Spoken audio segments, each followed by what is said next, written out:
is back to school week here on Daytime, and today we are talking about some big changes in our state. Illinois has officially switched to the ACT, and the preparation for it comes with some changes for students. If you want to get your student ready for the big test, why not check out the nation's leading tutor and test prep provider, Huntington Learning Center.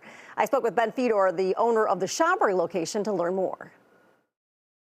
Let's talk about why Illinois switched back to the ACT as their primary exam.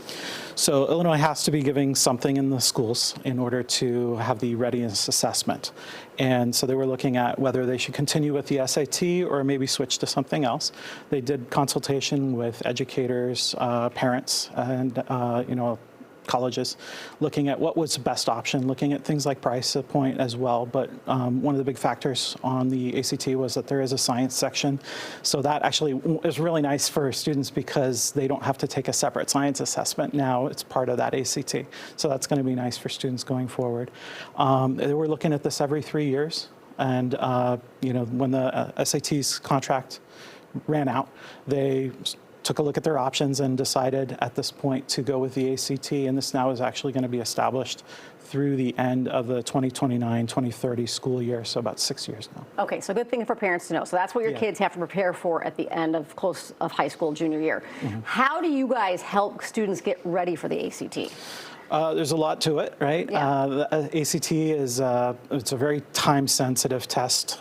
There's a big time crunch to it compared to the SAT. A lot less time per question. So there's a little bit more that needs to be done in terms of test-specific strategies for time management and that sort of thing. The curriculum or the content there is a little bit more closely tied to curriculum in the schools. So it's really important for students to be making sure they're on top of their high school curriculum, their coursework. That's good news and bad news, right? Because they have the curriculum given to them, but if they're not learning how to study right, which I think a lot of kids don't know how to do, they may not necessarily be retaining the information they need for the test, and that's where you guys come in. Yeah, we, when you're looking at the math, for instance, on the ACT, you got to go back until, middle school, all the way up to, that late algebra, even some pre-calc elements. And that's a lot of math to cover. A lot of students, when they go to the ACT, there's a heavy percentage of geometry, and they haven't had geometry sometimes since 9th grade. Yeah. So, a refresher is going to be as important as managing the time and doing the strategies. So for students to get the best outcome, how early should they come to Huntington to start that review process? So it's really important to note that while the schools are going to be giving it in, in the spring, right?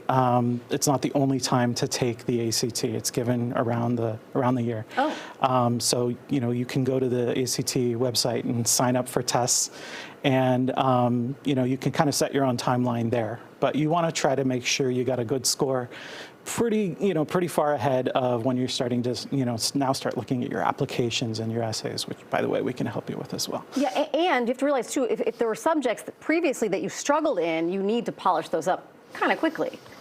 Yeah, for sure. You have to take a look at a whole bunch of material and, not only learn the strategies, but you have to practice them. You have to internalize them.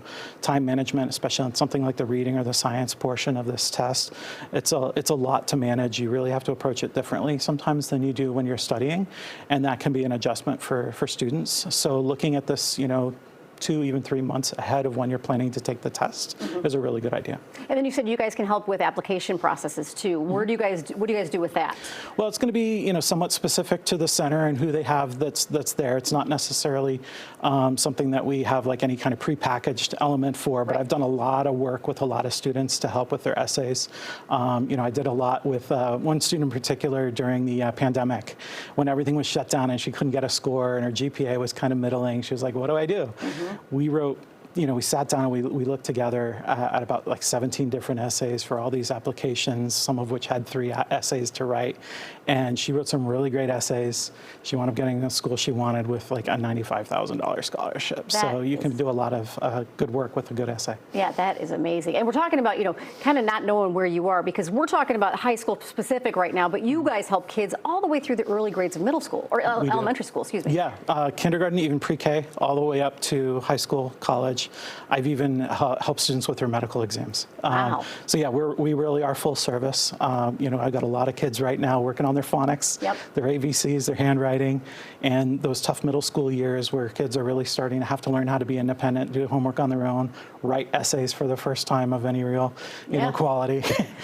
There's a lot of different crisis points during education. We can help with all of them. Yeah, because you really want to make sure that when you're having a difficult time, you understand that whatever unit you're on before you move forward, because it's going to make it harder to pick it back up later. Absolutely. Yeah. Falling behind, I like to say, you know, when a student's behind in the classroom and they're not understanding as well, they're getting less out of every day in school than their peers are. And that's a vicious circle at times. So it's really important to get caught up. When you have a student who can't read at the end of second grade, but comes in and gets that taken care of, and then comes back for their ACTs, and then comes back, I mentioned the medical school exams. That kid was a student at Huntington. Coming out of second grade, he couldn't read. So you can really do a lot to turn a child's future around. That's fantastic. Thank you so much for being here. Thank you so much for having me. It's a pleasure. All right, get your students started at Huntington Learning Center. By scanning the code on your screen, you can learn more about and which programs could be right for you by calling right now 1-800-CAN-LEARN or head to the website huntingtonhelps.com.